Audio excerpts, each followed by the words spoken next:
Good evening, everyone, and welcome to another episode of Wayne's World of Science and Technology. Tonight, I want to talk about the real purpose of sanctions because people don't understand them. I mean, they're not very well explained. This is a very simplified explanation. As a matter of fact, it's probably too oversimplified, but it will give those who are wondering what's going on an idea of where things are going. So, let's start off. This is the real purpose of sanctions. Yep, him. Thanks to Lucasfilm for the image, of course. Han Solo. And, people are going to accuse me of levity at this point, but I'm serious. Trade sanctions never fully shut down trade. What they do is create smugglers. Since smuggling is illegal, smugglers insist on being well paid. Yep. So your system adjusts. It adjusts to paying more, but it becomes less efficient. Don't forget, smuggling is a risky business. Remember Han telling Jabba, even I get boarded sometimes? You have no assurance that the goods will arrive. Hey, the smuggler may also be in personal danger. Law varies from country to country. In some countries, smuggling certain things is a death sentence.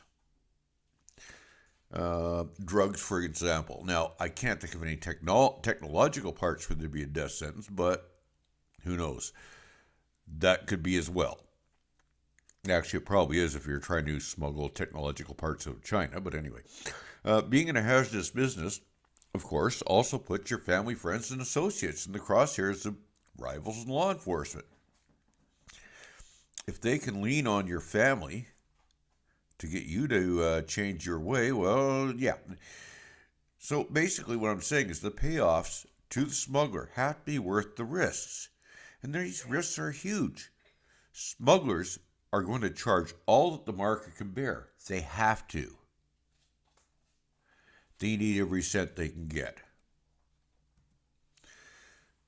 Smuggling has this tendency of reducing supplier competition.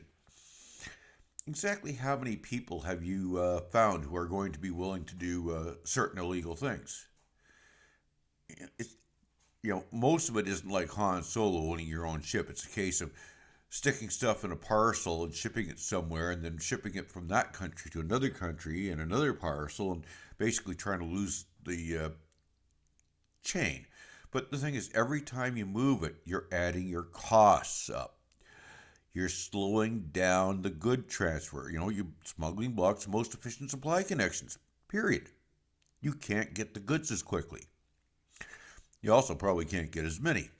Smuggling introduces corruption since the sources of smuggled goods generally have to be hidden, so purchasers are usually, as we put in Canada, off the books from a slush fund, which nobody is accountable for some reason. If you dig through the history of smuggling, especially in the last 100 years, you'll see a lot of slush funds floating around. So anyway, the result is that everything which depends upon the goods which are being smuggled becomes degraded. You don't get the goods as quickly, you can't build your product as quickly, or you can't keep your system running as well. It all impacts. It keeps on reverberating. It's like an earthquake. It can be felt miles and miles from the epicenter, depending upon the power. Now, unfortunately, the impact of smuggling is a slow motion process. It doesn't happen immediately. Sanctions never have an immediate impact.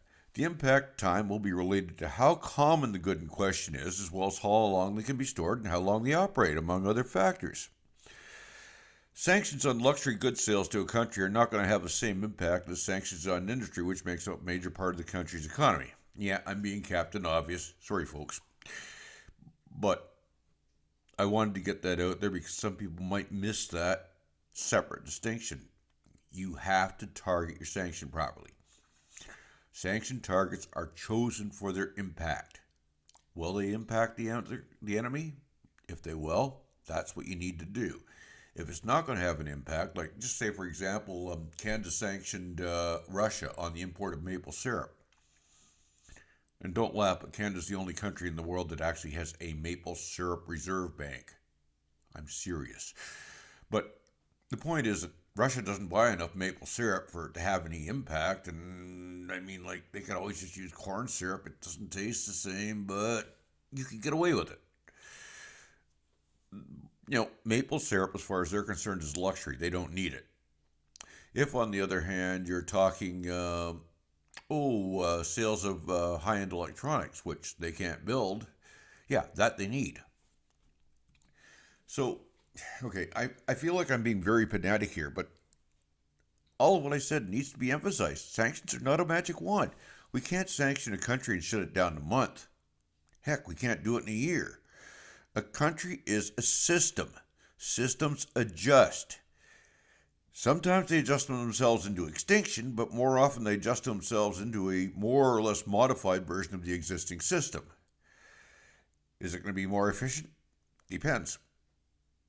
They might actually discover something fantastic and become more efficient, but that they would discover something that nobody else has discovered would kind of beggar the imagination. Anyway, how the system adjusts is going to be highly dependent on what goods were sanctioned and how they support the system.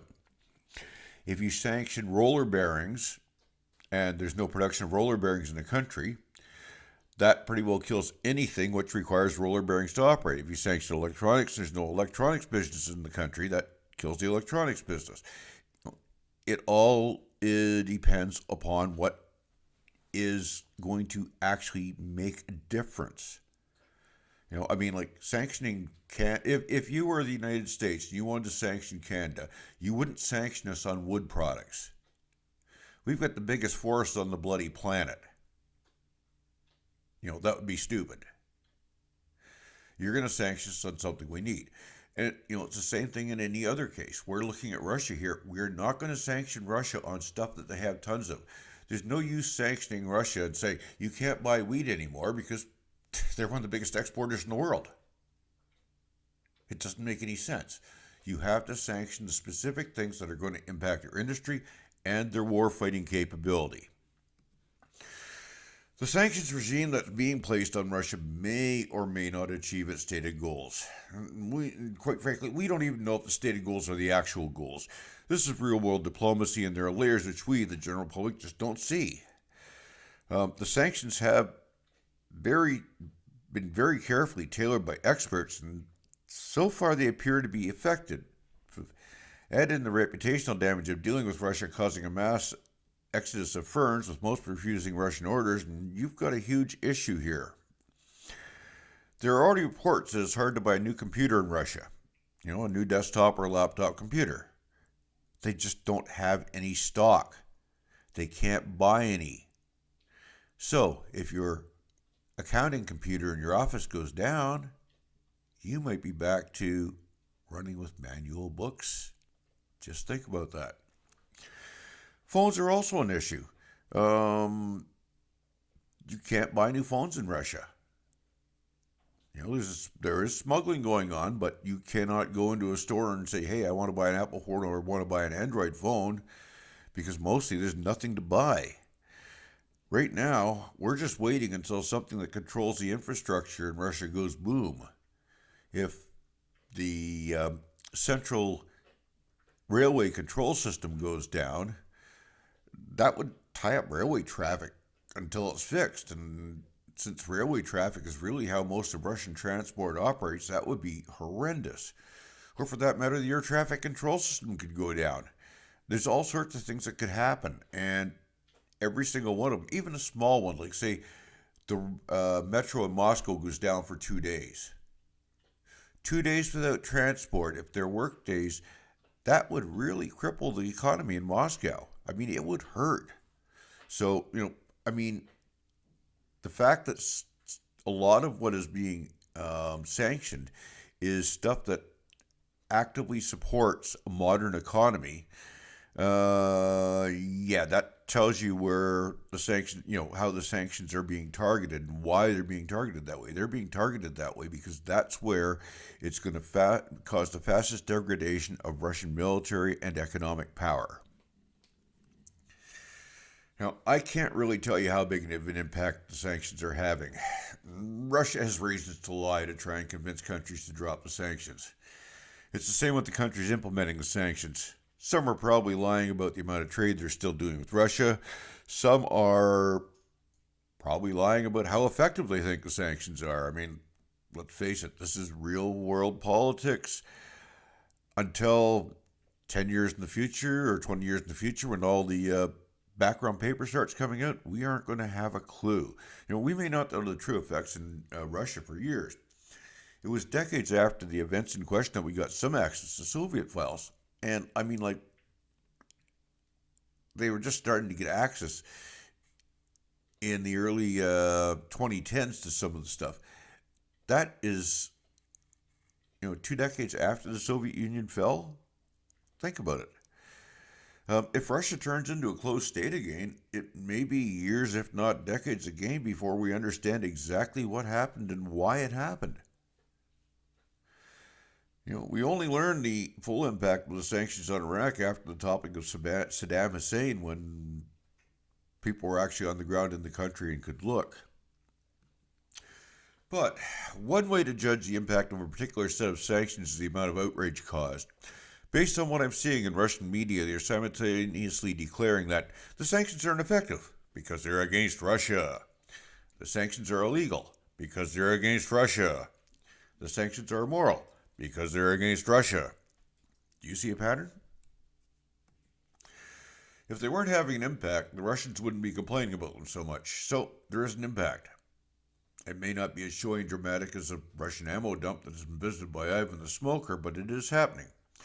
And in closing, I present you with a photo from my morning walk yesterday with Loki the dog of mischief. What a glorious day. Stay safe, everyone, and a belated Happy New Year to you all.